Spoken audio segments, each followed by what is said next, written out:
윤석열을 파면 김건희 나옵니다. 김건희 나오고 김건희 파면 최은순 나옵니다. 최은순 파면 김충식 나옵니다. 김충식 파면 통일교 나옵니다. 캄보디아 ODA 나옵니다. 노상원 나옵니다. 와. 이재명 암살 나옵니다. 진짜입니다. 에이? 너무 무서워.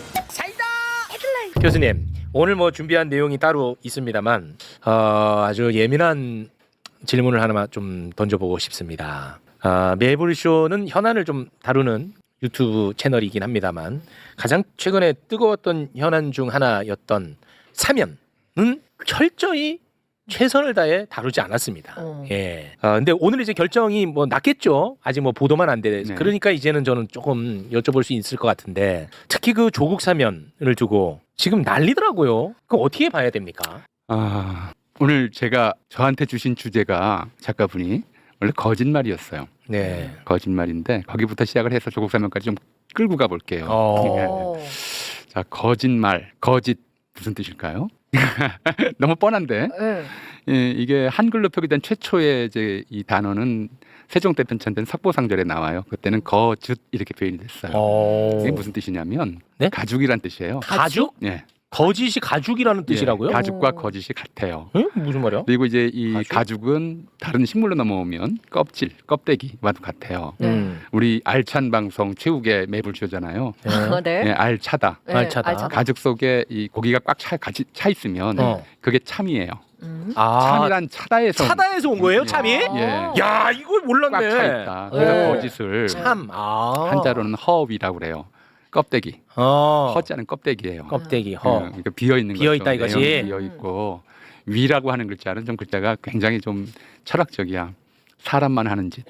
위가 사람만 하는 짓이 위에. 사람 인자에다 할 위자를 붙여서 허 위자, 거짓 위자를 써요. 사람만 하는 짓이죠. 그러니까 사실은 우리가 허위라고 할 때 거짓말이라고 하는 것은 내용과 관계없이 알맹이 없이 껍데기만 있는 말들 이런 말들을 통틀어서 이제 거짓말이라고 그랬어요.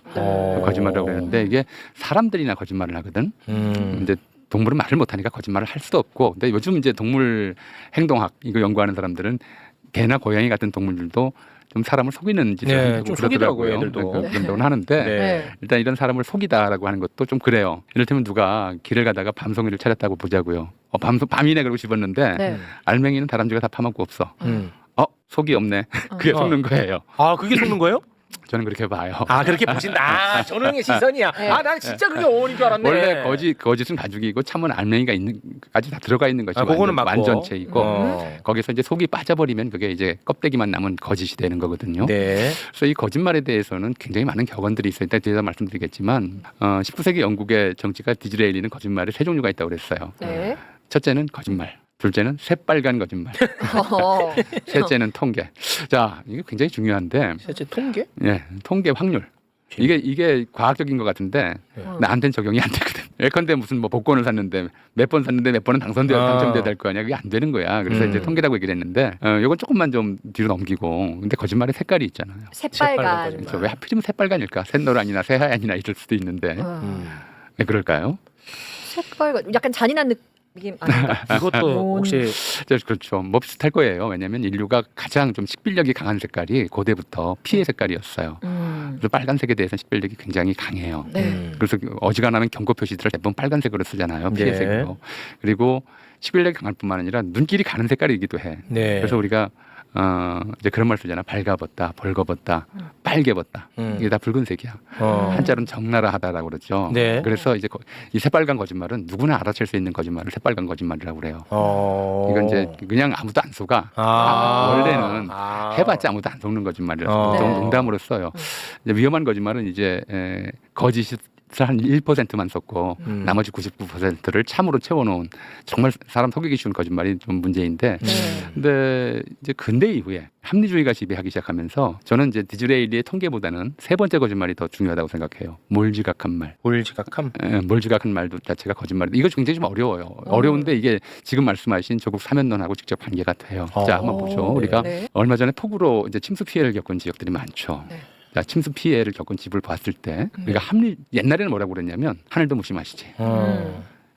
이 팔자하고는 이게 전부 하늘의 뜻이었어요. 거짓말 아니었어. 네. 그렇게 믿었으니까. 그건 뭐 폭우가 쏟아지는 게 어떻게 사람이 어떻게 할 수 있는 건 아니잖아. 폭우 탓이라고 생각을 했으니까. 그런데 합리주의의 시대가 되고 이른바 자연재해를 인간이 관리할 수 있게 되면서 네. 여기 어떻게 해석을 하냐면 이거 배수로 청소 잘못한 거 아니야? 배수 시설이 잘못되어 있는 거 아니야? 아니면 저 상류에서 미리 방류를 하는 바람에 배수 처리가 안 되도록 된 거 아니야? 같은 인재 가능성을 얘기를 해요. 네. 그게 이제 사람들의 합리주의적 해석법이거든. 네. 근데 거기 이렇게 해석하는 사람이 나올 수 있어요. 누가 걷다 집지라고 그랬어? 그 몰지각하네. 그렇죠? 네. 저지대에 집을 줬으니까 그런 일이 생기잖아. 틀린 말은 아니야 어떻게 보면. 그리고 이제 산사태 난 집에 똑같이 얘기할 수 있잖아. 누가 그렇게 산기슭에 집을 지으라고 그랬어? 이런 말 할 수도 있잖아요. 근데 이건 몰지각한 말이에요. 네. 왜냐하면 인간이 집을 질 때 그걸 예상하고 하는 건 아니고 네. 또 그런 문제들을 지을 때는 다 그에 걸맞는 기반 시설을 관리하고 짓도록 이렇게 돼 있잖아요. 네. 근데 그걸 안 했기 때문에 나타난 인재인데 누가 거기다 집을 지으라고 그랬어? 이렇게 얘기를 하는 거예요.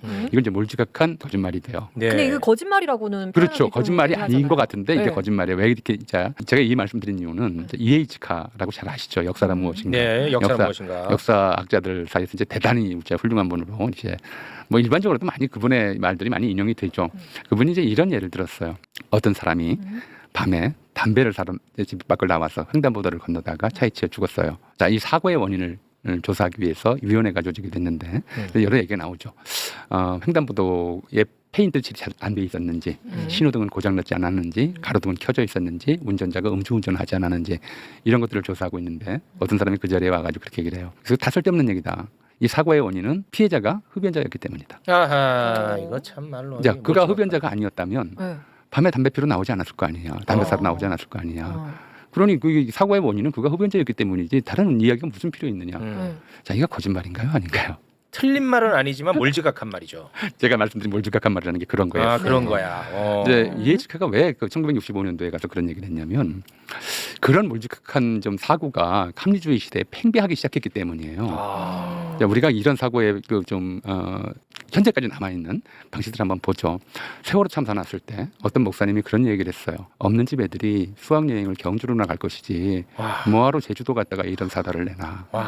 자, 배가 침몰한 건 아이들 탓이 아니에요. 근데 왜 그 배를 탔느냐 아이들이.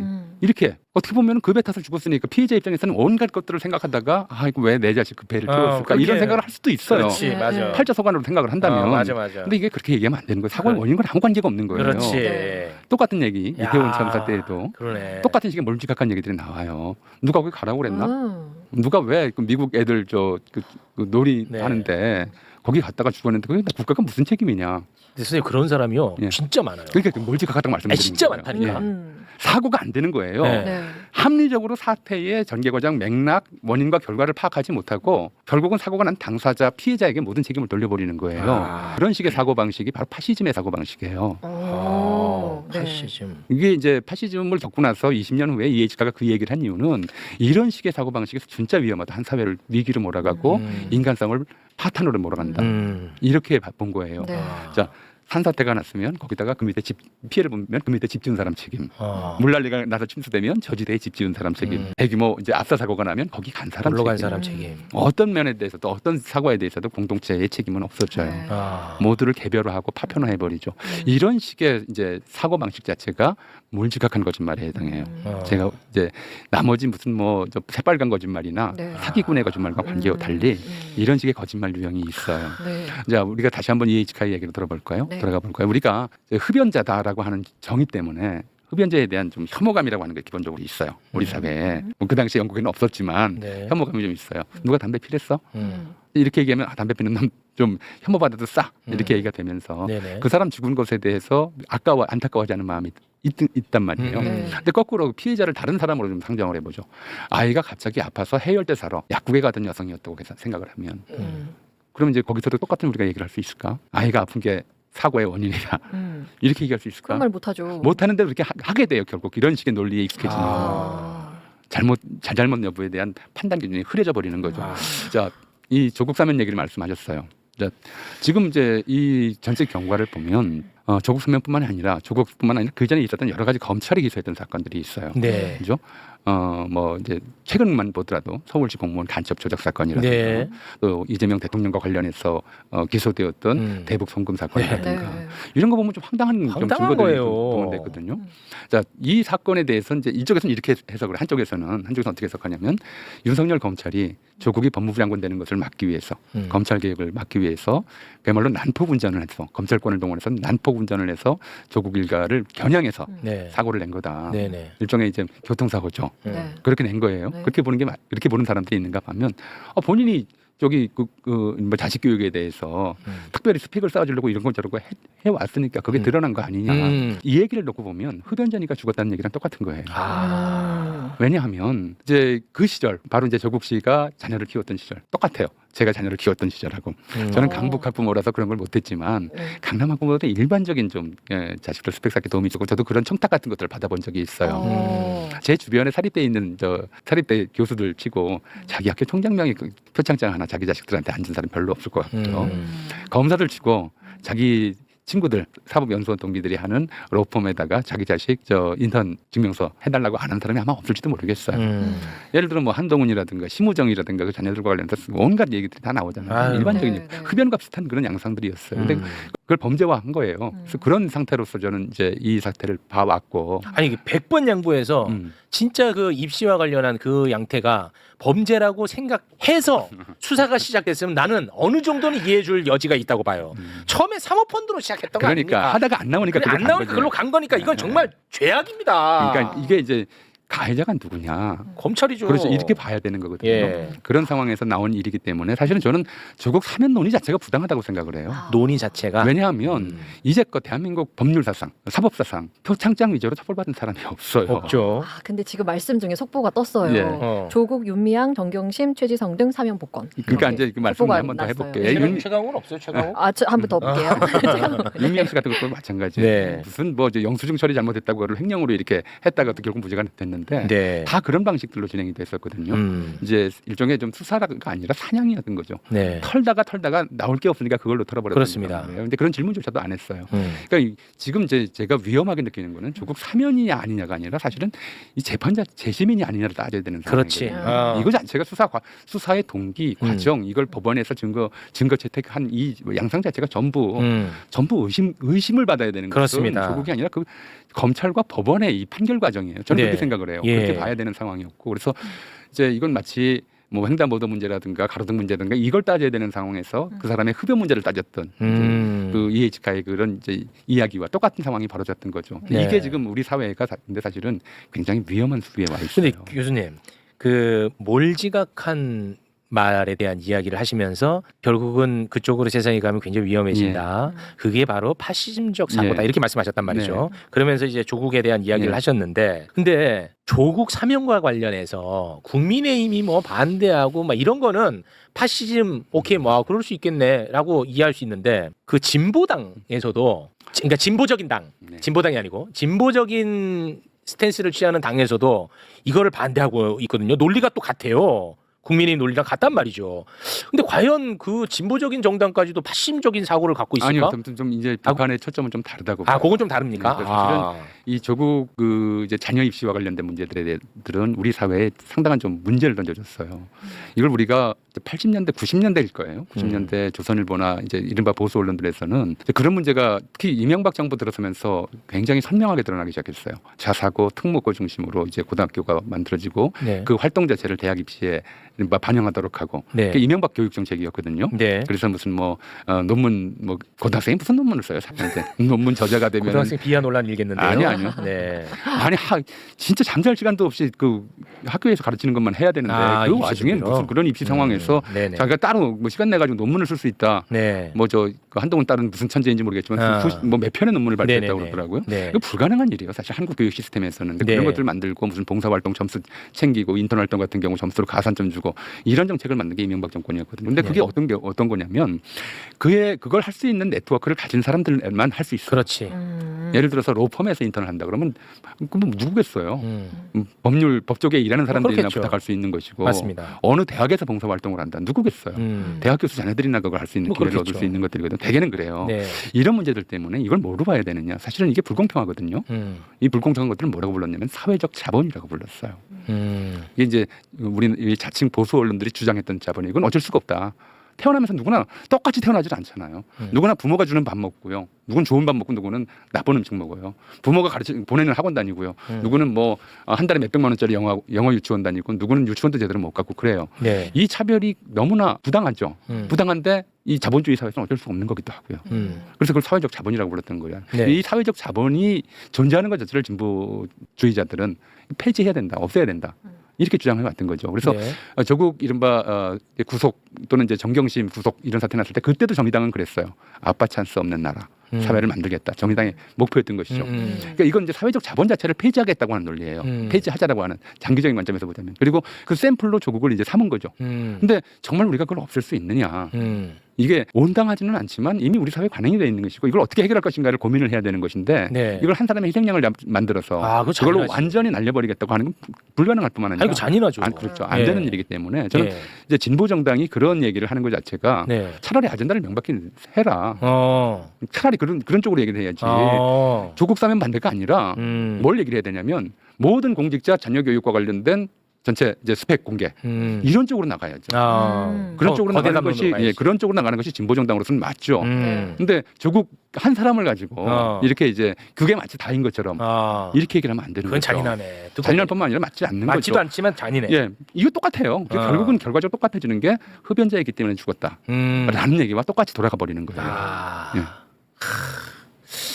이게 굉장히 좀 생각의 정리가 좀 어려운 대목이었는데 어느 정도 첫 단추는 채워진 느낌입니다. 제가 이제 고민할 수 있는 시작의 단초를 마련해 주신 것 같아서 너무 감사합니다. 네. 네. 속보 다시 한번 말씀드리면 조국, 정경심, 윤미향, 최강우 다 이제 광복절 특별 사전 대사극 기사. 우리 저 최국 씨하고 이름 비슷한 네. 분이 이제 다행스럽게도 네. 되셨네요.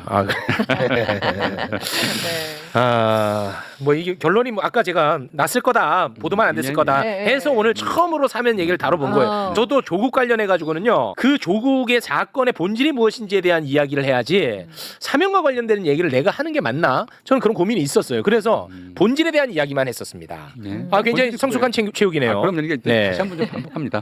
성숙한 체육입니다. 네. 자녀 스펙을 쌓아주기 위해서 이런저런 연주를 동원하는 것은 나쁜 행동이다. 그거 정당화할 수 있는 건 아니다. 그러나 그것이 처벌받을 일은 아니었고 조국이기 때문에 처벌받은 것이다.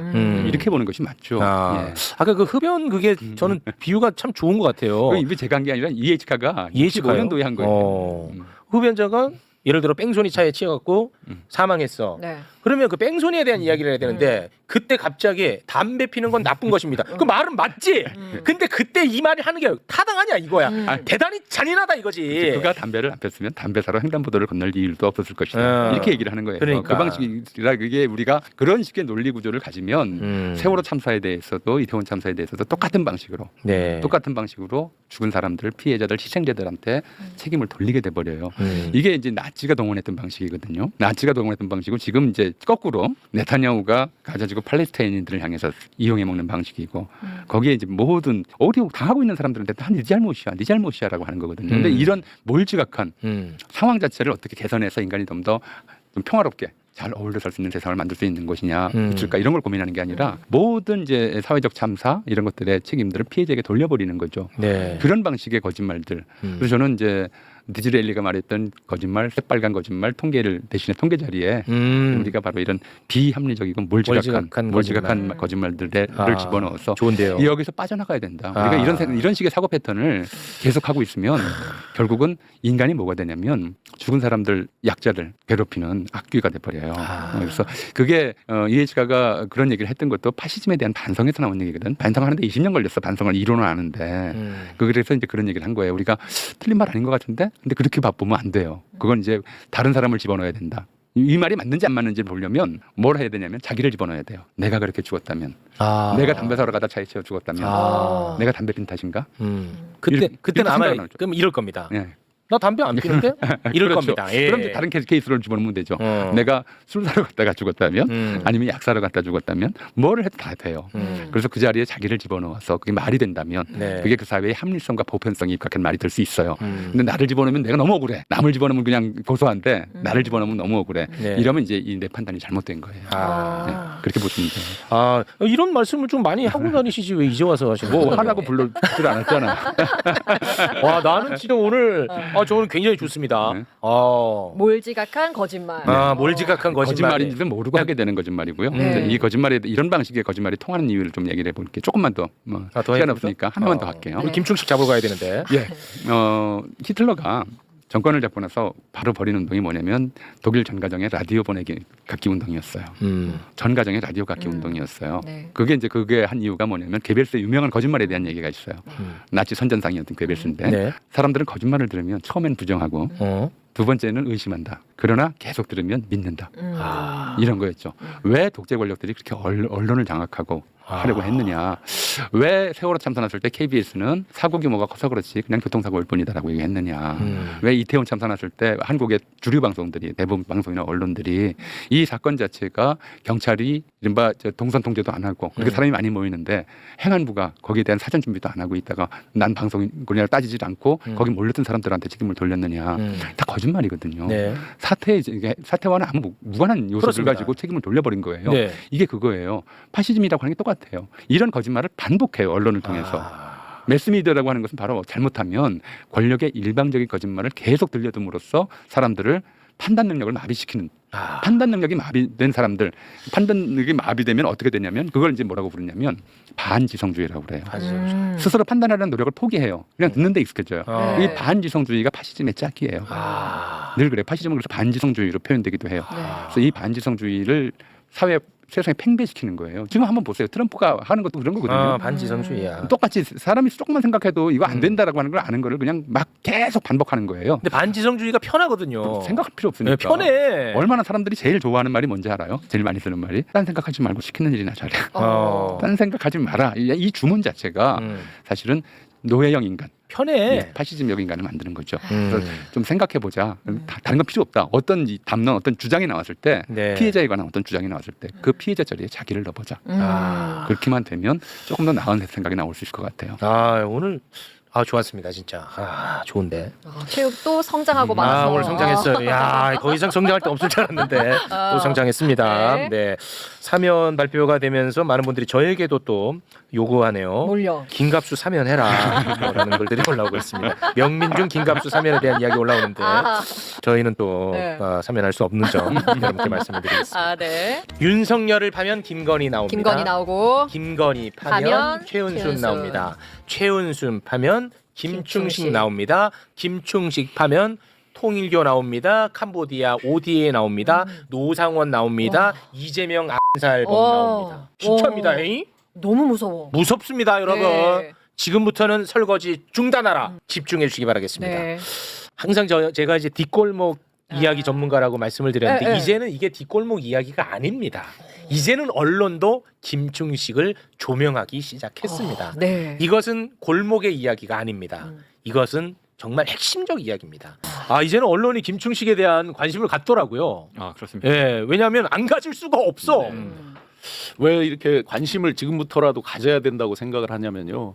과연 이 사람만큼 대한민국 현대사를 관통함에 있어서 근데 진짜 정치, 그다음에 경제, 그리고 종교. 관료들, 뭐 검경, 종교. 그러니까 우리 사회 골간을 구성하는 네트워크들 있잖아요. 상위 소위 이제 하이 소사이어티라고 하는 그걸 가장 많이 관통하는 사람으로 보여져요. 와. 그래서 그거를 이용해서 그게 이제 어떤 사익 추구의 도구로 활용되고 급기야 그게 어떤 내란이라든지 대한민국의 어떤 체제를 뒤흔드는 여기까지 왔기 때문에 반드시 관심을 가져야 된다라고 네. 생각을 합니다. 자, 그러면 관심도를 좀 높이는 차원에서 일단 제가 하나 이야기를 하고 이제 두 분의 페이스대로 천천히 소개를 해주시면 될 것 같습니다. 네.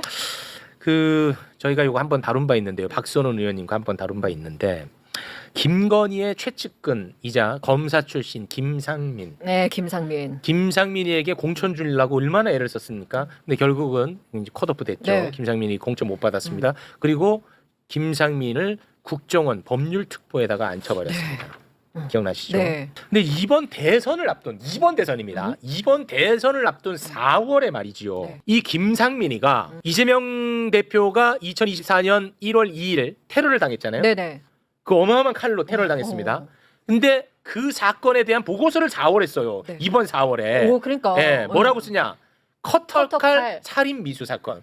굉장히 왜곡하고 굉장히 축소를 해버립니다. 네. 이 보고서를 바탕으로 해서 5월에 이재명 대표를 향한 그 암살 사건은 테러가 아니다라고 지시를 합니다. 네. 그 국무총리실에다가. 그러면서 이재명에 대한 경호를 그 경호의 수위를 낮추려고 했다는 의심을 우리가 했습니다. 네네. 이건 뭐 사실입니다. 네.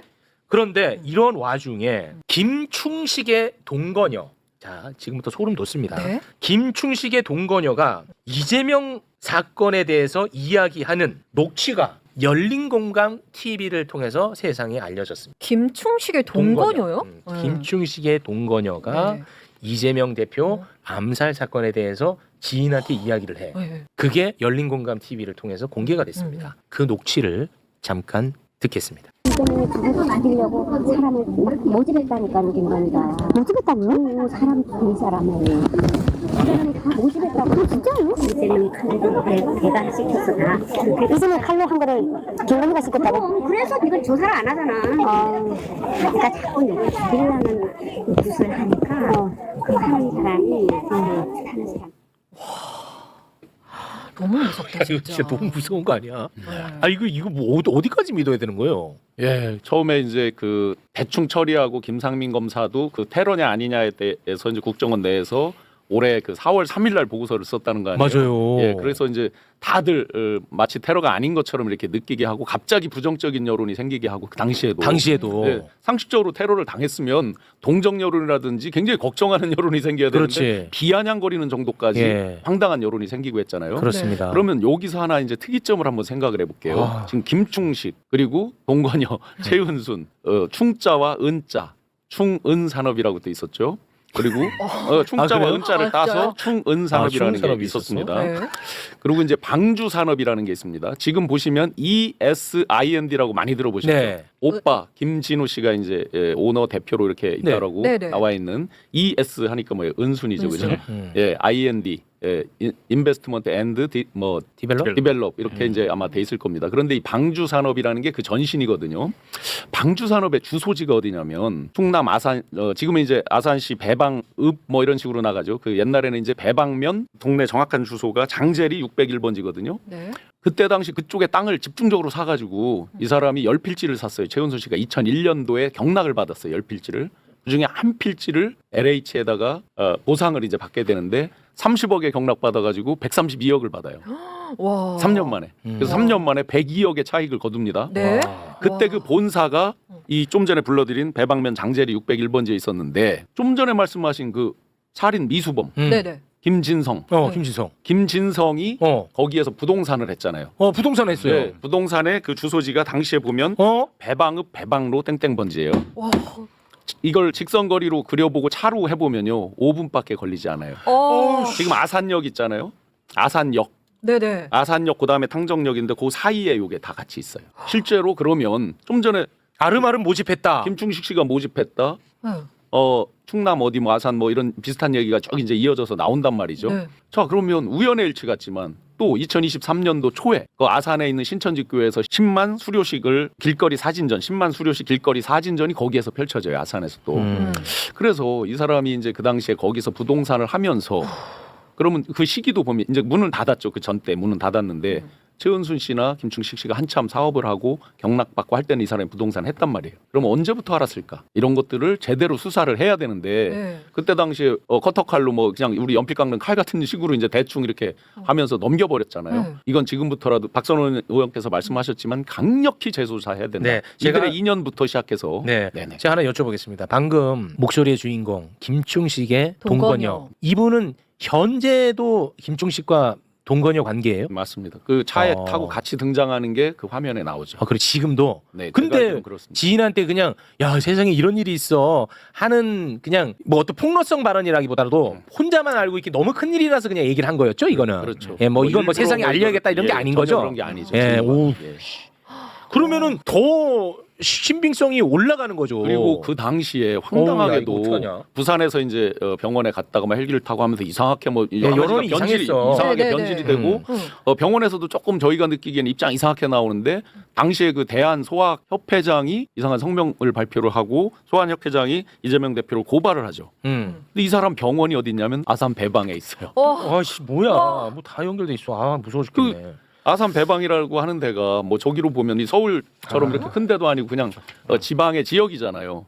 그러면 이 공통점이 이렇게 집중적으로 몰려 있기가 쉽지 않은 거죠. 아 무섭다. 그러면서 김충식 씨가 왜 이런 말 하잖아요. 뭐 나한테 음덕을 입은 뭐 옛날 조폭들 주먹 좀 쓰던 애들 뭐 이런 애들 동원해서 뭐를 해야지 손봐야지 이런 말도 하잖아요. 보면 그러면 저 동거녀 분께서 얘기한 어떤 모집한다 하는 부분도 그런 연속선상에서 해석을 해보면 네. 우리가 그냥 흘겨들을 수만 가벼이 들을 가볍게 얘기는 들을 수 아니다. 없다라고 보여집니다. 알겠습니다. 자 그러면 좀 무섭다요 갑자기. 네, 진짜 자 소름 지금 돋는다. 그 김충식은 지금 밖에 이거 돌아다니는 사람인데 갑자기 좀 무서운데. 네. 자 그러면 김충식이라는 인물은 도대체 어떤 인물인지 하나하나 짚어가겠습니다. 네, 김충식 씨는 그러니까 원래 브로커라고 생각하시면 돼요. 원래부터. 예, 송파에서 활동을 하던 사람이고요. 그러니까 언론들이 관심을 안 갖는 게 이 사람이 이제 급이 안 된다고 생각하는 그냥 피레미 같은 뭐 브로커 이상한 사람이라고 생각하는 거죠. 그게 맞아요. 네. 처음에는. 아 처음에는. 예, 그러니까 그 왜 옛날에 경찰이나 검찰 가면 뭐 청소년 선도위원회 이런 거 갖고 네. 지역 유지들 이렇게 네. 해서 뭐 검찰청이나 뭐 경찰이 뭐 체육대회 하면 이제 뭐 과일 싸들고 지역 유지들이 네. 가서 이제 뭐 회식도 시켜주고 뭐 이런 거 하던 사람이에요. 그러면서 이제 네. 동부지검이랑 커넥션이 있었고. 근데 이제 최은순 씨랑 처음에 어떻게 만나게 됐는지는 제가 이제 지금은 기억이 안 나는데 최은순 씨가 자기 남편이 87년인가 88년에 사망하자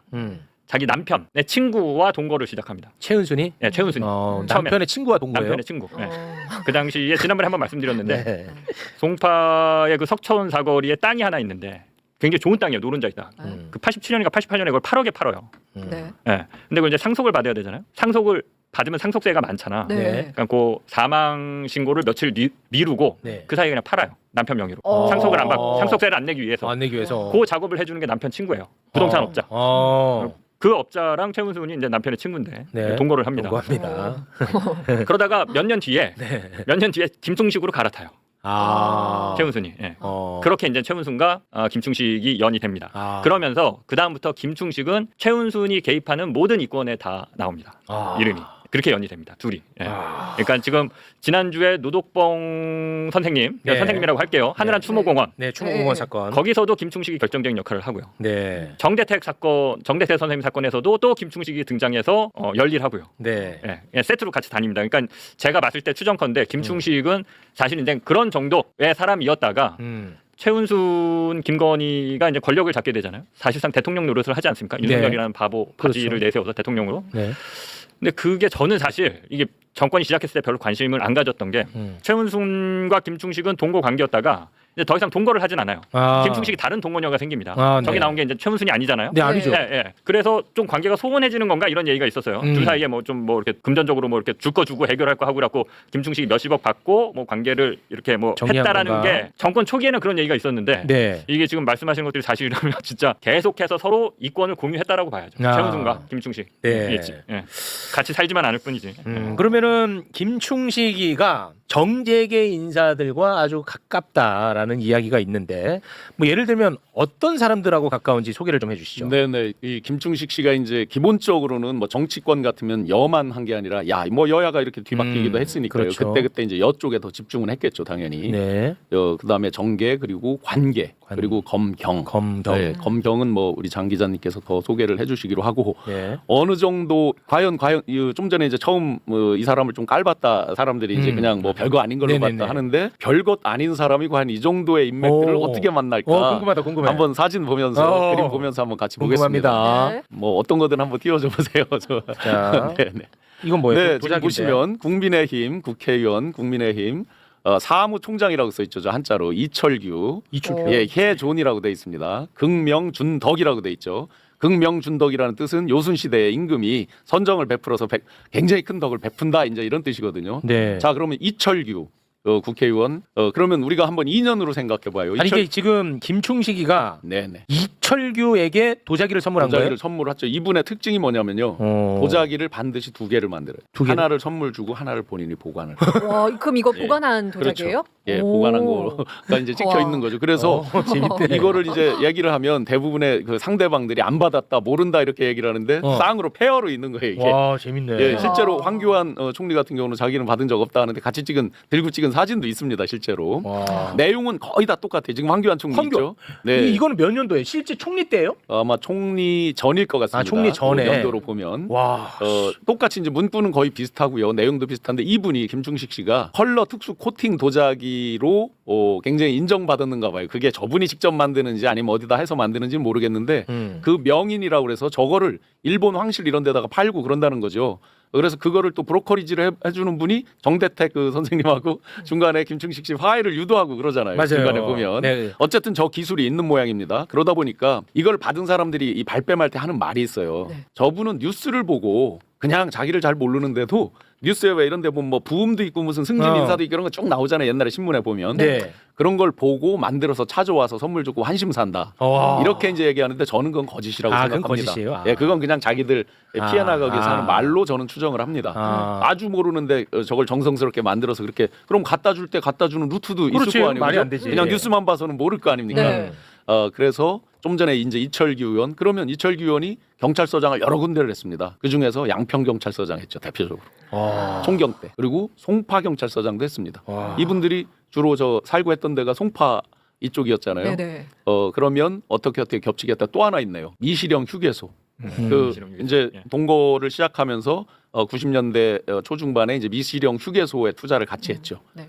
충은산업이 원래 이제 모래 골재 채취하던 회사거든요. 바닷모래 이런 것들을 채취해서 이제 팔아서 부를 축적했는데 그때 미시령 휴게소도 경락받아서 이제 둘이 같이 이제 투자하고 그랬었죠. 그게 다 그럼 이철규 의원의 관내 연결이 있죠. 아. 그러니까 뭐 안 받았다고는 못 하겠죠. 인맥이 최소한 대단하네. 사진이 있으니까. 네. 그리고 김충식의 다이어리를 보면은 네. 권성동 이름이 또 나온다고 네네, 하던데. 다이어리 아마 증거가 다 있습니다. 네. 저 보시면 권성동 그 밑에 이철규. 이철규. 이렇게 의원 있죠. 네. 그 다이어리 그러니까 성격이 굉장히 꼼꼼한 것 같아요. 이 김충식의 다이어리는 열린공감 TV가 네네네. 우연히 이거를 확보를 했나요? 그 창고를 김충식의 예, 창고. 양평에 있는 이제 산 중턱에 있는 창고를 갔는데 이제 급히 버리고 간다고 이제 처리를 하고 간다고 갔는데 네. 네. 그게 이제 창고 밖에 대충 버린 거죠. 와. 그래서 실제 김충식 씨가 이런 얘기를 합니다. 내가 이러이러 어떻게 하라고 했는데 그걸 처리하라고 시킨 사람이 대충 거기다 이제 실수로 야무지게 못했구나. 예, 야무지게 못해서 그게 이제 발견됐다는 그런 유의 얘기를 해요. 그래서 열린공강에서는 이제 정말 보고를 건진 셈이겠죠. 지금 좀 전에 저런 게 수첩에 진짜 엄청 네. 정재계 인물들 다 나온다는 수첩에 거잖아요. 보시면 2003년도 막 이런 수첩도 꼼꼼하게 적혀 있거든요. 전화번호로 보면 011 번호 또 국번이 왜 지금 다 바뀌었잖아요. 저 일반 전화도 네. 옛날 두 자리 국번도 있었잖아요. 02 뭐 이것뿐만 아니라 이런 두 자리 국번까지도 있고 011 번호도 많이 있어요. 그 수첩에 네. 보니까. 그리고 굉장히 놀라운 게 있어요. 뭔데요? 우리가 이번 계엄 때 제일 이상한 쪽이 바로 수사 2단 노상원 쪽이죠. 네네. 노상원이 제일 이상하단 말이야. 그렇죠? 네. 제일 이상하고 무속과도 관련돼 있고 너무나 진짜 잔인하고 잔혹한 부분입니다. 네, 노상원 네, 부분. 네. 근데 김충식이가 박근혜 정부 때부터 노상원을 알았더라고. 김충식이. 박근혜- 네네. 예. 그러면 좀 됐잖아요. 왜 그러니까 올해부터? 그때부터 네. 알았는데요. 네. 그 부분에 대해서 추미애 의원이 음. 국회에서 한번 지적을 한 적이 있습니다. 물증을 갖다가 그 부분을 잠깐 보고 오겠습니다. 이 김충식 씨가 성우회 회원들로부터 하나회 출신인 정성길, 유효일, 김묵, 노상원 등으로부터 통일자금 명목의 후원을 2015년에서 2016년 사이에 받게 됩니다. 저기 봉투에 기재된 노용래라는 이름은 노상원의 개명 전 이름입니다. 와. 2015년, 16년 박근혜 정부 당시부터 김충식과 후원을 주고받는 그런 관계였단 말이에요. 와, 씨 뭐야? 뭐야? 이 진짜 너무 소름. 와, 나 이거 이거 몰랐어요. 저는 이게 있었던 거를. 네네. 그 실제 이번에 이제- 공부하면서 한 거야. 네 맞습니다. 노상원의 군 현역 당시 이름이 뭐죠? 노용래죠. 노용래. 노용래. 예, 사진 한번 보시면 와, 나 미친다 진짜. 저 사진에 보시면 대표 노용래라고 적혀 있고요. 네. 그 왼쪽에 노용래 장군이라고 적혀 있죠. 다 공인들이니까 이제 이름을 아마 오픈해도 별 저기는 다 공인들입니다. 알려진 네. 분들입니다. 네.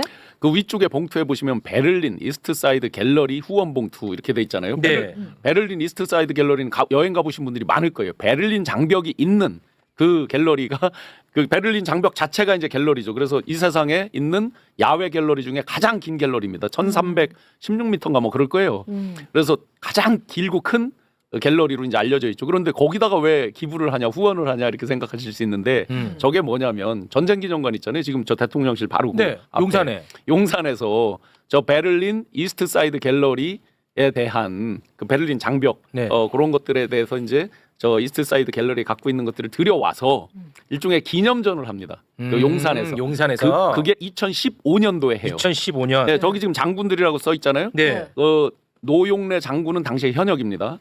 나머지는 다 퇴역한 장군들이에요. 저기 성함들의 그 시점에서 네. 유일하게 당시 현역 장군으로서 대표 노용래라고 해서 거기다 후원을 하죠. 그런데 그 전시회 당시에 그 DMZ 스토리전이라는 제목으로 전시회를 하는데 고려대학교 총장이었던 전 이기수 전 총장 이런 분들이 거기에 이 전시회 조직위원장 이런 걸 맡아요. 그리고 롯데 면세점 대표 이런 분들이 이제 그 대표를 맡아서 저 전시회 조직위원장을 맡아서 하는 큰 행사예요. 네. 거기에 장군들이 후원을 하는 거예요. 근데 노용래 장군이 대표로 이제 후원을 하죠. 2015년이니까 박근혜 정권이죠. 네. 네. 그때 그러면 왜 그때 이 전체 이 전시 기획을 하는 그게 김충식이에요? 대표가 김충식. 아, 씨, 미친다 나 진짜. 와. 그래서 그 김충식 씨가 주도해서 하는 행사에 후원을 하게 됩니다. 자, 그러면 와. 저 장군들도 그렇지만 이런 조직위원장 하시는 분들 전체적으로 이거 베를린에서 들여오고 하는 부분들 이런 거 관련해서 정말 굉장한 사회적 명사들이 함께하고 있거든요. 그 김충식이가 다 주도한 거예요? 그렇게 봐야죠. 기본적으로. 와, 미치네. 그러니까 아까 이제 초두에 정말 이 별것 아닌 사람처럼 양평 시골에 그냥 어떤 그 지방에 이렇게 머물러 있는 수준의 이런 사람이 전혀 아니었던 거죠. 와.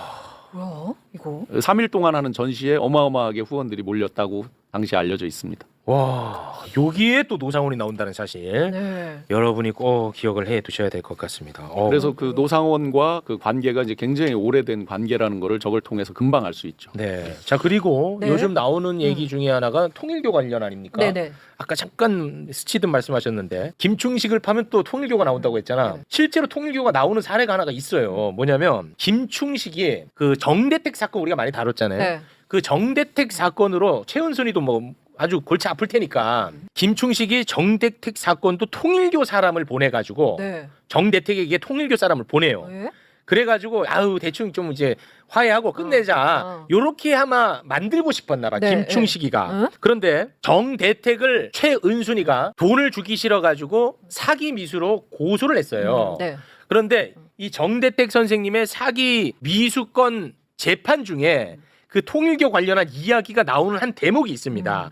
그 대목을 문서를 좀 올려주시면 이 부분을 좀 소개를 해주시면 좋을 것 같습니다. 예, 어떠한 이제 정대택의 변호사가 이모 씨라고 하는 사람에게 질문을 하는 대목이에요. 좀 예. 키워주세요. 잘 안 보입니까? 그럼 네네. 제가 소개를 해드리겠습니다. 김충식은 통일교 일본국 책임자로 있으며 김충식의 가짜 도자기를 일본에 팔아주던 최일두를 정대택에게 소개시켜 주었는데 최일두 또한 김충식과 비슷한 사람이어서 아무런 진전이 없었지요 라고 하자 이모 씨가 예 제가 최일두를 잘 압니다라고 하는 한 대목이 있어요. 오. 자, 이 대목을 좀 자세하게 설명을 해주시기 바라겠습니다. 통일교 일본국 이야기가 여기서 또 나옵니다. 요거는 저도 잘 모르겠네요. 네. 그 최일두 씨는 이제 통일교의 일본 책임자로 알려져 있습니다. 그런데 이제 중간에 김충식 이게 이제 일반적인 경우에 그분을 김충식 씨가 만약에 통일교의 나름 거물이라든지 위에 헤드급이 아니라 그러면 알 수가 없잖아요. 그분을 일종의 중재하는 사람으로 내세울 수가 없잖아요. 그런데 이제 그 사람을 중재하는 사람으로 내세우죠. 중재자를 통일교 사람으로 네네. 내세웁니다. 그러면 김충식 씨가 이제 그러면 통일교회 뭐냐라고 해서 한국 책임자다 뭐 이렇게 알려져 있기도 하잖아요, 일설에. 근데 본인은 이렇게 얘기를 합니다. 과거에 이제 최땡땡 국회의원 분이 있었어요. 그분 소개로 문선명 총재가 한국의 저 롯데호텔 쪽에 있을 때 잠시 인사한 관계일 뿐 본인은 통일교회 고위층이 아니다라고 얘기를 합니다. 실제. 아니 그 김충식이 통일교회 고위인사가 나는 아니라고요? 예, 실제로 송파에 있는 교회 장로죠. 이 외적으로. 아니 김충식이랑 네네. 그 통일교 총재 문선명이랑 같이 찍은 사진이 있어요? 예, 같이 찍은 사진이 있습니다. 아, 그 사진이 여러 개가 있어? 있습니다. 아마 지금 제가 드린 게 있을 거예요.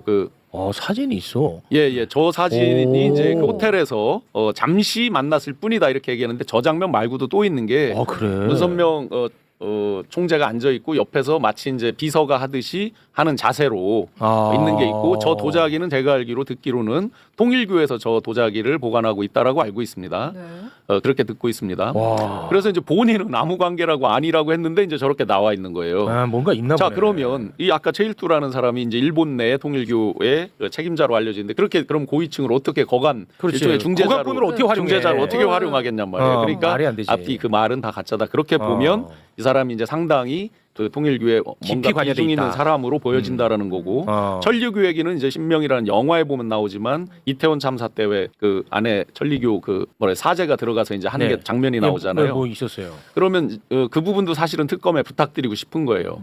그 사제 천리교 사제가 왔다는 거는 널리 알려져 있습니다. 그럼 그 당시에 폴리스 라인을 다 쳐놓고 막고 있었는데 네. 어떻게 그 안에를 그 사람이 들어갔는지 그걸 들어가게 해준 해준. 그 어떤 뭐 권력이면 권력 있을 거 아니에요. 그렇겠죠. 그죠? 그걸 꼭 이 특검에서 좀 밝혀야 되겠다. 밝혀졌으면 좋겠다라고 생각을 합니다.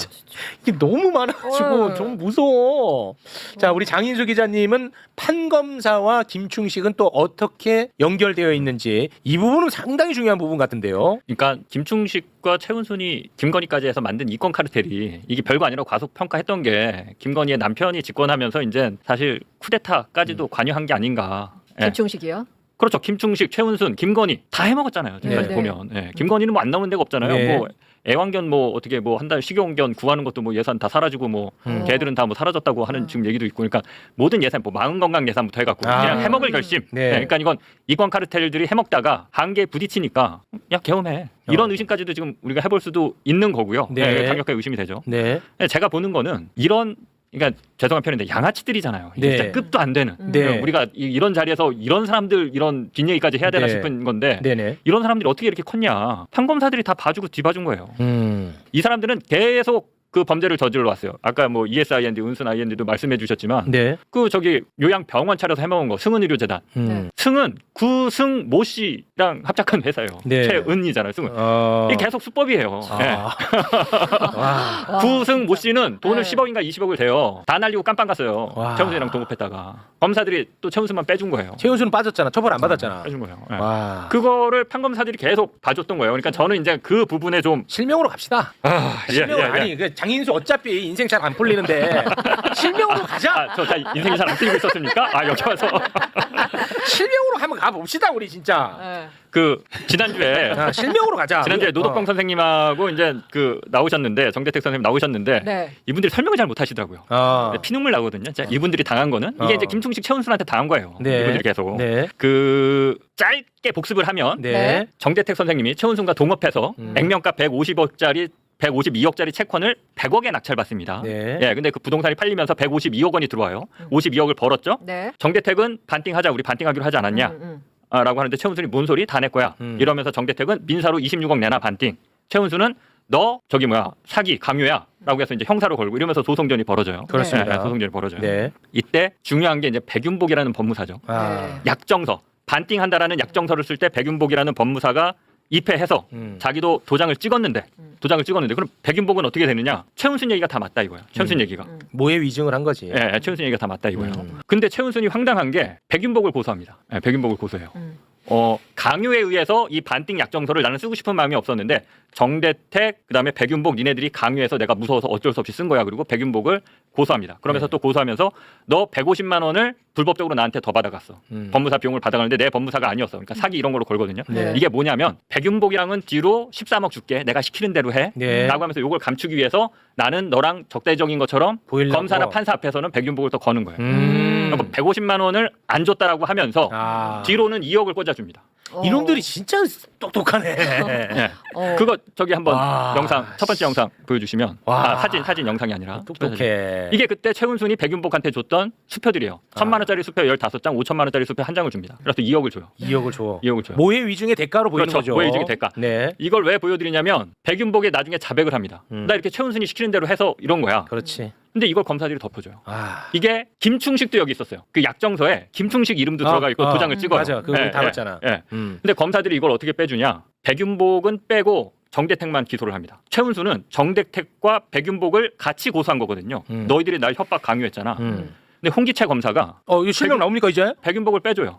그럼 검사 바보입니까? 이걸 몰랐겠습니까? 이게 수법인 거죠, 수법. 오. 네, 법조인들이 수법인 거예요. 쑥 실명 들어옵니다. 홍기채 쑥 들어옵니다. 홍기채 네. 검사. 그 두 번째 사진 한번 또 보여주시겠어요? 이건 뭐냐면 1억이라고 돼 있잖아요. 최은순 이름 있잖아요. 네. 이 1억은 뭐냐면 김건희가 들고 가는 그 수표. 백윤복이 이제 자백을 하니까 자백하지 말고 그냥 우리가 시키는 대로 얘기하세요. 1억 줄게요. 라고 할 때 그 증빙 자료거든요. 이런 것들을 검찰이 다 확보를 할 수 있는 건데 봐줘요. 와. 다 봐줍니다. 이때는 김준현이라는 검사가 있어요. 김준현. 네. 김준현이 김건희를 부릅니다. 너 왜 1억 들고 백윤복 찾아갔어? 오, 야, 정의롭다. 네, 회의의 대가 아니야? 그러니까 김건희가 뭐라고 하냐면 내가 2억 빌려준 게 있어서 1억을 받으러 갔다. 자기가 1억 들고 백윤복을 만나러 갔잖아요. 네. 최은순 김충식을 커버치기 위해서 네, 우리 집안이 살아야 되니까 네, 김충식은 사실상 양아버지지 김건희한테. 네. 예, 예, 그 당시 동거니까. 네. 김준현 검사 황당할 거 아닙니까? 야 1억을 왜 들고 갔어? 그런데 1억 받으러 갔는데요. 이렇게 답변을 한 거예요. 묻어줍니다. 김준현 검사가. 아, 그리고 정대택을 기소해요. 정대택 기소합니다. 네, 김준현 검사가. 김준현 검사. 대단하죠. 네. 아, 또 하나. 김준영 아니야? 김준현. 연? 네, 김준현. 김준현. 김준현 당시 동부지검 검사. 백윤복이 자백을 했잖아요. 네. 그러니까 검사들이 황당할 거 아닙니까? 정대택만 잡아놓고 우리는 최은순, 김충식을 지켜야 되는데 네. 백윤복이 갑자기 자백을 했어. 그럼 난감하지. 난감하잖아. 예. 2005년 9월 22일 날 자백을 합니다. 8일 뒤에 김준현이 백윤복만 구속시킵니다. 무슨 뭘로요? 변호사법 위반으로. 아. 변호사법이요? 예, 변호사법 위반으로. 넌 변호사가 아닌데 최은순이나 이런 사람들한테 돈 받고 변호사, 법률 서비스를 제공했어. 이게 이제 법기술인데 변호사법 위반은 돈 준 사람은 죄가 안 돼요. 그러니까 최은순은 죄가 안 되는 거예요. 최은순만 빠질 수 있는 법. 김준현이 이걸 또 이렇게 덮습니다. 와. 당시. 지금 예. 그 이종호가 구속된 게 바로 변호사법 위반입니다. 지금 이종호가 구속된 게 저거 8천만 원 뭐뭐뭐 해서 너 저 감해줄게 하면서 받은 거. 김준현 검사는 지금 어디에 있어요? 변호사입니다. 변호사야? 근데 넥타이 메고 다니겠네. 예, 서울대 인권센터 뭐 이런 데서도 일했었나 봐요. 인권센터? 서울대 인권센터. 경력 그 프로필 보면 황당하죠. 그리고요. 예, 예. 여기서 또 그래서 결국 이제 김준현이 이런 식으로 그 정대택만 기소를 해서 이게 항소심으로 가서 그 유명한 이제 윤남근 판사가 나오죠. 윤남근 윤남근. 판사는 우리가 많이 다뤘죠. 네. 네. 윤남근의 부인과 정대택이 땅을 같이 샀죠. 아니. 이제 정대택을 법정 구속시킵니다. 윤남근 판사가. 법정 구속시켜요. 법정 구속시킬 이유는 없잖아요. 굳이. 뭐 예. 이 사람 뭐 저기 뭐야 도망도 안 가는 사람이고 오히려 증거를 다 내는 사람이다. 법정 구속시키고 실형 2년을 때려요. 그리고 나서 윤남근 판사는 저기 뭐야 그 윤남근 판사의 와이프가 그래 부인. 김충식과 그래. 네, 정대택이 아니라 아까 김충식. 김충식과 같이 땅을 사죠. 네 얘기했잖아. 네, 아니, 정대택이라고. 아까 정대택이라고. 죄송합니다. 예, 제가 중간에 말했어요. 정대택이랑 땅 사겠냐? 그러니까 옳게 알아들어야지 내가 잘못 얘기해도. 고대 로스쿨 교수였습니다. 고대 로스쿨 교수. 그러니 이게 광주 판검사들이 송정동에 경기도 광주에 있는 그 땅이 27,000평을 같이 샀죠. 경기도 지금도 광주 있다라고 알고 있어요. 지금도 있어요. 이건 말이 상속까지 했대요. 이거는 가장 말이 안 되고 가장 명확한 증거입니다. 이거는 그거는 뭐 계좌까지 나와 버렸으니까 이거는 뭐 답이 없거든요. 근데 윤남근 씨는 매불씨에 연락 한 통 없네. 아니 나 혼내줘야 될 거 아니에요. 막 얘기하는데 억울하면은 윤남근 씨의 그러니까 수첩에 보면 그 열린공감에서 오픈을 했는지 어떻게 했는지 모르겠는데 수첩에 보면 당시 이제 진주 지법에 근무할 때인데 그 진주 그 국번하고 055인가 그래요. 그 국번 옛날 번호하고 네. 그다음에 011 핸드폰 번호 이런 게 막 나오죠. 네. 예. 그러니까 윤남근 판사의 윤남근 이름이 나와요. 여기? 2003년도 수첩이잖아요. 2003년에 나오네. 예, 2003년도 수첩일지 아닐지는 또 모르죠. 옛날 수첩에다 쓰기도 하지만 저 번호를 보면 이제 011이잖아요. 그러니까 옛날부터 알고 있었다라는 거는 어느 정도 이제 짐작할 수 있죠. 2003년에 그 정대택과 최은순 그 사건이 시작하잖아요. 네. 최은순이랑 그 이 김충식은 자신이 있었던 거예요. 그렇지. 검사 판사 우리가 다 마사지 할 수 있어요. 네, 그 유명한 얘기 있잖아요. 지난번에도 얘기했지만 최은순이 그렇지. 판사는 돈 싫어한답니까? 네, 네. 그래서 윤남근이 실형 2년을 때려서 정대택이 2년을 살고 나와요. 와. 얼마나 억울하겠어요. 진짜 못 진짜 살지. 억울하지. 얼마나 네. 억울하겠어요. 네. 백윤복이 다 자백은 했는데 자기가 받은 수표 증거로 다 깠는데 김건희가 1억 들고 온 것까지 다 입증할 수 있는데 그러니까 김건희도 그거 부인을 못해요. 못해. 너 1억 왜 들고 갔어? 그 다 이명수 기자가 물어봤을 때도 그거 내가 1억 들고 간 거 맞다고 다 얘기하는 겁니다. 근데도 판검사들이 이걸 묻어주는 거예요. 그래서 2년을 살고 나와서 정대택이 다시 고소를 합니다. 소송 사기, 무고 이런 걸로 자기는 이제 증거가 확실하다고 하니까 이때 신성식이 등장합니다. 검사 신성식 검사. 예. 신성식 당시 검사는 동부지검 검사. 신성식 검사는 친 이재명 검사로 알려져 있는 사람 아니에요? 알려져 있는데 그건 조금 이따가 설명을 드릴게요. 그 마사지 네. 또 했나 보네. 신성식이 사건을 받아서 조사를 하다가 신성식? 이게 정대택이 고소한 사건이잖아요. 네. 정대택이 고소한 사건이에요. 최은순, 김충식을. 근데 신성식이 어떤 장난을 치냐면 네가 고소한 건이 무고네? 무고 인지를 해요. 무고 인지를 해? 인지. 아 무고로 누가 고소한 게 아니고? 예. 최은순이 정대택이 나를 고소한 거는 최은순, 김충식이 그 정대택이 나를 고소한 거는 무고야라고 고소도 안 했는데 자기가 알아서 그냥 검사가 알아서 예, 수사를 하다가 너 이거 무고인데 인지를 해서 기소해? 정대택한테 구속영장을 칩니다. 사전 구속영장을 칩니다. 미쳤네. 신성식 검사가 당시. 와. 다행히 판사가 요 영장은 기각을 해서 구속은 안 되는데 그러고 최은순, 김충식은 봐주고 정대택만 또 기소를 합니다. 신성식 검사. 신성식이 또? 네. 집요하네. 검사 판사들이 그러니까 이게 이때 최은순과 김충식을 제대로 조사해서 이 사람들을 깜빵을 보냈으면 우리가 지금 이런 무슨 김충식 그거 필요가 수첩이나 없지. 12.3 경험 때 노상원이나 필요가 없지. 예, 이런 것들이 안 불거졌겠죠. 이런 거를 미연에 방지하고 있는 게 수사기관이고 그렇습니다. 형사 체계 아닙니까? 그렇습니다. 그거 법적 걸러내라는 거지. 책임이니까. 예. 그렇지. 근데 몸을 섞은 거예요. 몸을 섞은 거예요. 아니 신성식은 근데 왜 이렇게 정의로운 검사로 지금 신성식은 이미지 제가 메이킹돼 있어요? 말씀드릴게요. 추윤 갈등이라고 흔히 얘기하는 네. 추윤 갈등. 그것도 이제 추윤 갈등 또 불거진 결정적인 계기가 제가 채널A 검언유착 사건 또 MBC에서 보도하면서야. 추미애 장관이 야 이거 뭐야 윤석열 뭐 한동훈 이거 조사해봐 이러면서 그렇지. 이제 추윤 갈등 사실상 이제 윤석열이 반기를 든 건데 그렇지. 그래서 추윤 갈등이라고 했죠.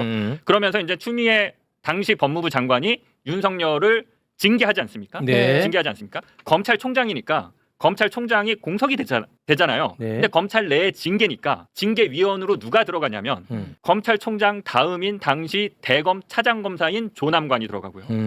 당시 대검 반부패 강력부장인 신성식이 징계위원으로 들어갑니다. 자동으로 그건 그렇게 돼 있는 거예요. 네. 이거를 징계위원회를 윤석열이 주관해야 되는데 윤석열 징계권이니까 당사자니까 윤석열은 빠지는 빠지지. 거고 그 차선자인 조남관, 신성식이 들어가요. 들어가. 보수 언론이 긴장합니다. 쟤네 추미애가 안 친 애들인데 고향이 다 호남인데? 그래갖고 계속 조져요. 조남관, 신성식을 그때 조선일보 뭐 이런 식으로 언론에서. 얘네 추미애 라인이라고 그러니까 추미애 라인끼리 해서 윤석열 징계하려고 한다고 기권합니다. 얘네들. 기권합니다. 신성식 기권했어? 네, 얘네들은 패밀리예요. 왜 기권할 수밖에 없느냐? 네. 그 옛날에 김충식, 최은순과 이런 식으로 몸을 섞었는데 그렇지.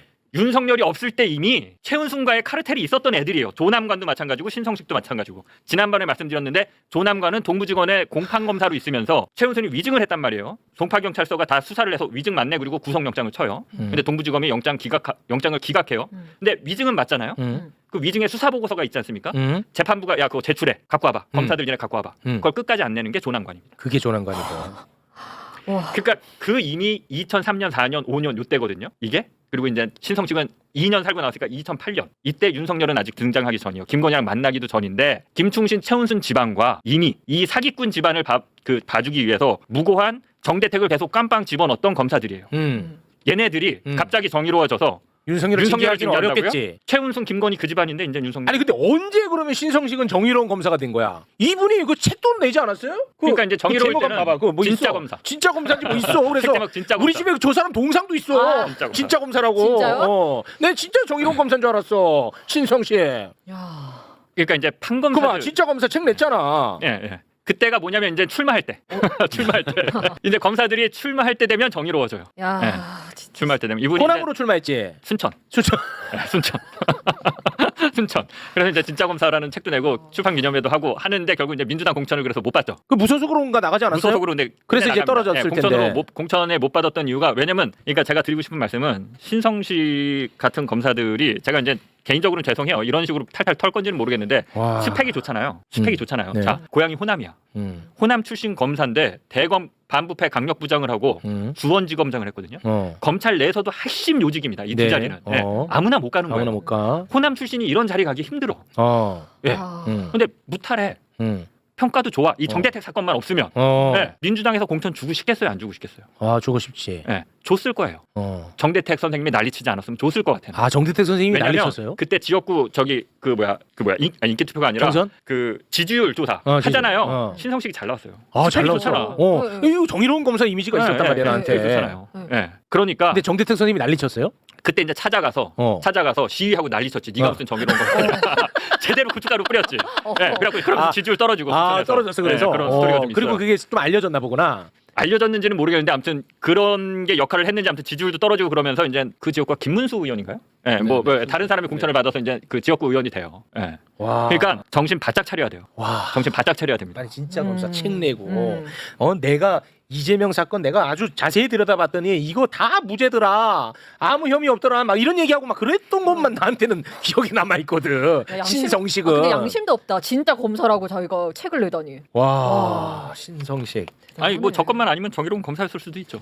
예, 요것만 보자고 하면 근데 이제 그 당시에 몰랐네. 그 당시에 판검사들이 지난번에 한번 말씀드렸잖아요. 검사만 45명이 정대택 사건을 만진 검사. 판사도 20-30명 될 거예요. 스쳐 지나간 판사가. 여기 오늘 뭐 다 안 나왔는데 나경원 의원의 남편 김재호 판사. 김재호 판사. 그 당시에 이제 동부지법의 판사였어요. 근데 정대택 사건 합니다. 네, 근데 뭐 결정적인 역할을 하진 않아요. 아, 그건 아니고. 1년 반 동안 들고 공판을 안 열어요. 하기 싫은 거지. 뭔가 알긴 알았나 보다. 하기 싫은 거지. 이 사건이 1년 반 동안 안 해. 이 사건이 어떤 사건인지 그 느낌은 동부지법에서 김재호 판사가 그러다 그냥 가요. 이런 검사 판사들이 이 법조계 안에 득식을 한 거예요. 그러니까 이게 그러니까 정신 똑바로 차리고 있지 않으면 이런 사람들이 어느 순간인간 정의로운 사람이 돼서 민주당 배지 달고 자 요새 많이 나오는 지금 이권 카르텔에 걸려 있는 이철규 의원. 처음에 민주당에 배지 달라고 찾아옵니다. 민주당 공천 받고 싶어 했어요. 그래요. 지금 국민의힘의 장동혁 의원. 장동혁은 우리가 얘기 많이 했었죠. 민주당 찾아왔던 의원이에요. 민주당 갔으면 정의로웠을 거예요. 근데 진짜 정의로운 사람이냐 이거죠. 실제로 이제 그 김충식 씨 차녀가 정대택 선생한테 보낸 이메일이 있잖아요. 거기서 보면 비아냥 약 올리듯이 우리 아버지가 정말 뭐 사회 각계각층에 빽이 이렇게 좋다라는 거를 이제 그런 식의 표현을 하죠. 그러면서 하늘이 도왔는지 하필이면 딱 아버지가 잘하는 판사네 뭐 이런 식으로 이제 메일에 써놓은 게 있죠. 그 기득권들이 전형적으로 자기들 기득권에 이제 쩔다 보니까 그런 것들이 얼마나 남들에게 가슴을 아프게 하는지 이런 것들을 아예 못 느끼는 거죠. 아니 우리 신성식 검사가 지금이라도 이 정대택 사건과 관련해 가지고 나 사실 이러한 판단으로 내가 이렇게 한 거다라는 이야기를 해주면 참 좋겠네. 그런 검사가 있을까요? 아니 신성식 다른 사람 말고 신성식. 아니 진짜 검사를 표방하시니까. 아니 신성식 검사님. 우리 한번 매불쇼에서 인터뷰 한번 해보시면 어떨까 싶습니다. 신성식 검사님. 나 신성식 좋아했습니다. 시키는 거 뭐든지 하고 싶었습니다. 언제부터요? 와 신성식 검사님 진짜 검사답게 아니 그때 그러면 내가 뭐 외압이 있었던 것도 아니지만 내가 판단이 잘못했다든지 뭐 하는 입장을 내면 좋을 것 같아. 어떻습니까? 그럴 리가 없죠. 근데. 진짜 검사인데? 제가 마지막으로 요 얘기 좀 드려도 될까요? 네. 제가 보는 거는 그냥 간단합니다. 계속 얘기하는 건데 이 최은순, 김충식, 김건희 판검사들이 길러낸 괴물입니다. 그렇지. 이거를 검증할 책임이 언론에 있었어요. 언론에 있었어. 언론에 있었습니다.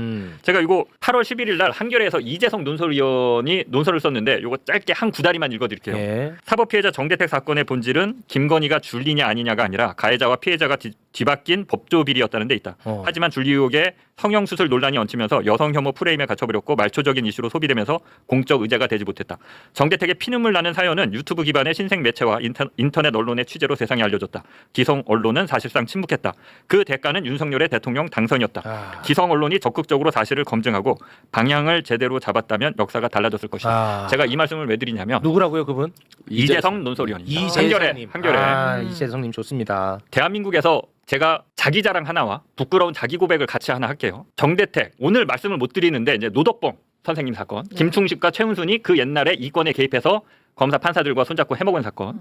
이 두 사건을 대한민국에서 가장 열심히 취재한 기자 중에 기자가 저 아닐까? 저는 스스로 이렇게 자평합니다. 실제로 열심히 취재했습니다. 자랑이고요. 부끄러운 자기 고백을 한다면 열심히 취재했는데 그 당시 이제 MBC 기자였는데 그럼 너 기사 못 썼냐? 기사를 거의 못 썼습니다. 기사를 거의 못 썼어요. 끊임없이 발제를 했습니다. 이 기사를 쓰겠다고. 윤석열이 후보 시절에 문제다 이건. 최은순, 김건희가 지금 이렇게 설치는데 문제다. 옛날에 이 사건들 들여다봐야 된다. 문제는 검사와 판사들, 특히 검사들이다. 그렇지. 그때 저는 그 문제의식을 갖고 끊임없이 발제를 합니다. 제대로 봤네. 지시가 내려옵니다. 더 이상 검사 비리는 발제하지 말아라. 그리고 진짜 딱 그렇게 내는 거 맞아요. 그리고 더 이상 정대택 만나지 말아라. 취재 금지 지시가 내려옵니다. 왜? 검사들이 그랬고 기자들이 개판이었기 때문에 지금 나라가 이렇게 된 겁니다. 3년 반 동안. 저는 이 이재성 논설위원의 지적이 정말 아주 정확하고요. 제가 MBC에 있으면서 겪었던 일입니다. 이게. 그 그 정의로운 MBC조차도 검사들을 검증하고 검사들에 대한 비판 보도를 쓴다고? 그 잘 나가는 검사들을 윤석열을 상대로 그런 특수부 검사들을 상대로 안 합니다. 그 결과가 김충식, 그다음에 최은순, 김건희 얘네 그냥 이권 카르텔이거든요. 얘네가 집권한 거예요. 얘네가. 지금 말씀대로 이제 석연찮은 재판, 수사 중단, 이권 개입 이게 이제 보면 판 검사 관료 그다음에 정치인 다 우리 사회의 최고 하이 소사이티를 구성하는 사람들과의 관계 속에서 괴물이 탄생한 거죠. 아 그래도 저희 형이 다니고 있는 회사인데 그만 깠으면 좋겠네요. 네, 오늘까지만. 아 농담입니다. 예, 뭐 우리 형이랑 그건 농담이고 그래도 이제 MBC가 굉장히 공적인 역할을 많이 하고 있으니까 아니, 그러니까, 이거는 어떻게 보면 비판적 지지 정도로. 그러니까, 예, MBC는 잘하고 있습니다. 네, 네. 근데 MBC 구성원은 다양해요. 네 그렇죠. 다양합니다. 네. 예, 예. 그 중에서 일부가 네 그렇죠. 그때 안 좋았던 거죠. 예, 안 좋았던 딱 요럴 때 쓰는 표현이 다 그런 건 아니고 일부 요럴 때는 쓰는 게 맞죠. 예, 맞아요. 어, 예, 예. 예. MBC에 정의로운 기자들 많습니다. 그렇습니다. 예, 대표적인 게 최훈 기자. 아, 형. 네. 아니 이 건 때문에 또 MBC 전체에 대해서 그동안 해온 게 있는데 네. 전체를 부정할 수는 없잖아요. 그렇잖아요. 그래서 그렇죠. 뭐 행여나 또 오해가 있을까봐 제가 한번 말씀을 드려봤습니다. 댓글에 장인수 기자님 울분이 느껴진다. 아 장인수 기자님 수건길 뿐이 아니에요. 아, 수건은 개고 아니, 싶습니다. 아니 예, 지금은 또 그때와 예. 입장이 많이 다르기 때문에 이중이 많이 다르죠, 지금. 갤건 개하죠. 갤건 개야. 예, 개건 개야 됩니다. 개건 개야죠. 갑질당하고 예. 싶은 전 MBC 기자 장인수. 예, 저널리스트 유튜버. 아, 수건 가학 환상이죠. 예. 고맙습니다. 네. 그리고 저희 사무실 수건이 실제로 이렇게 돼 있는 거 사진 찍어 온 겁니다. 아니 그 같이 지금 열심히 취재하고 활동하고 있는 이명수 기자가 최근에 김건희를 만났다면서요. 네. 그 영상 오늘 뭐 트는 거 아니에요? 아, 틉니까? 뭐 틀어도 되고요. 나 그 영상 한번 준비됐나요? 보고 싶어요. 아 이명수 기자가 안 돼 있어요? 준비? 준비 안 돼 있어? 준비가 안 돼 있어. 그거 한번 보면 진짜 재밌는데. 그왜 준비 안 됐어? 준비가 안 됐군요. 지금 네. 지금 이명수 기자는 날이 바짝 써 있어요. 왜요? 띠울백 받으려고 김건희 만나서. 지금 왜냐하면 마음이 급해. 지금 구속영장 쳤잖아요. 그래갖고 구속 때문에 못 받아. 화요일인가요? 화요일. 예, 지금 영장 실질심사 들어가지 않습니까? 내일 들어갑니다. 그럼 들어가면 이제 띠울백을 못 받아. 마지막 기회입니다. 마지막 기회야. 그래서 예. 지금 어떻게 해서든지 만나서 띠울백 받겠다고 예. 지금 어디 가면 만날 수 있을까 지금 그렇습니다. 그 생각밖에 안 하고 있습니다. 뛰어가면서 쫓아가면서 막 기획백 예. 내놓으라고. 건희 누나라고 네. 부르던데요. 예, 이번에 누나 그- 매형, 예, 아. 부칭은 그렇게 돼 있죠. 그 김건희가 이제 특검 조사 받고 네. 집으로 귀가할 때 그걸 또 이명수 기자가 그 따라갔더라고요. 따라가가지고 차에 내리는 그 타이밍에 네. 바로 김건희에게 달려가서 네. 누나 디올백 줘! 내 거잖아! 이걸 외치는 게 영상으로 잡혔더라고요. 이명수 기자가 얼마나 수완이 좋냐면 다른 기자들도 거기서 할 수 있잖아요. 근데 안 들여보내주죠. 아파트 보건업체 측에서 기자들이 몰려오고 어떻게 지하 들어갔어요? 주차장에 주차장 어떻게 들어갔던데? 이명수 기자는 주차장 안에 들어가서 주차장 지하 1층 입구 이제 딱 들어오는데 거기서 차 세워놓고 있다가 차량 들어오네 하니까 쫓아갔거든요. 뭐 어떻게 들어갔냐고? 아파트 입주민을 또 하나 꼬셨어요. 그래서 지인 등록을 해놨어. 자기 차량 번호를 지인 등록. 그 집에 방문하는 걸로 해서. 아니 그러면 근데 딱 누군지는 들어가면- 말하면 안 돼. 누군지 말하면 안 되죠. 큰일 나고. 야. 수완 좋네. 그러니까 다른 기자들은 그렇게 취재를 못해요. 그렇잖아요. 그 대단하네. 때문에 MBC, 뭐 KBS 다 거기서 뻗치기 하겠지. 대단해. 이명수 기자만 하는 취재입니다. 어떻게 나는 거기 들어갔나? 그리고 왜 이명수밖에 없나? 나는 그게 좀 궁금하긴 하더라고. 네. 야. 지인 등록 해놨다는 거. 지인 예. 등록. 대단하다. 진짜. 야 이거 얘기했다 또 취소 나가는 거 아니야 지인 등록? 아, 아무튼 뭐 그렇습니다. 네. 네. 그 차가 번호는 모를 테니까 예. 비밀로 하죠. 뭐. 비밀로 합니다. 비밀로 하도록 하겠습니다. 네. 대단히 고맙습니다. 자, 오늘 김충식 특집 함께 이야기를 나눠봤는데 와 정말 대한민국이 이렇게 돌아갔나? 정말 슬프네요. 네, 그래서 네, 처참하고. 그 소위 이제 실체 없는 권력이 다시는 대한민국에 등장하면 안 되겠다. 그렇지. 실체가 안 보이는 일종의 스텔스 권력이죠. 네. 이런 것들이 등장하지 않도록 더 이렇게 밝고 투명하게 좀 정치도 그렇고 네. 검경도 그렇고 네. 관계도 그렇게 좀 바뀌어야 되겠다. 생각을 그렇습니다. 합니다. 그리고 그 어떠한 그 권력에 대해서 이런 이제 보도가 있을 때는 우리가 진영 논리에 빠지지 말고 관심을 좀 가져야 될 것 같습니다. 그렇지 않습니까? 나는 윤석열 보면 뉴스타파 보도가 계속 나는 생각이 나는 사람이거든요. 그때 인사청문회 때 뉴스타파 구독 취소하고 욕하고 그러지 않았습니까? 네. 참 그게 저는 뼈 아프게 느껴지는 사람입니다. 예. 자 오늘은 두 분과 여기서 인사를 나누도록 하겠습니다. 네. 함께해 주신 두 분 대단히 고맙습니다. 네. 감사합니다. 고맙습니다. 감사합니다. 네. 오늘 진짜 소름 돋았어요. 저 마지막에. 와 근데 5시 반이야? 지금요? 언제는 안 그랬다고. 야 이게 더 소름이다. 와 5시 반이야 지금? 아, 와. 오늘 뒤에 녹화가 없기 망정이지. 큰일 날 와, 뻔했어요. 너무 길게 했네. 네. 자, 오늘 여기서 마무리를 좀 지어볼까. 아 근데 이렇게 하는데요. 길게 했는데 좋아요가 예. 7만이 안 돼요. 오늘 그리고 네. 그 1부에서 네. 참 그 댓글이 굉장히 좋지 않았어요. 방송하는 내내 좀 많이 그랬죠. 좀 쉽지 않았는데. 알겠습니다. 네. 네, 오늘은 여기서 마무리를 짓고요. 네. 내일 더욱더 좋은 컨텐츠로 돌아오겠습니다. 함께해 주신 여러분 고맙습니다. 대단히 감사합니다. 정말 고맙습니다.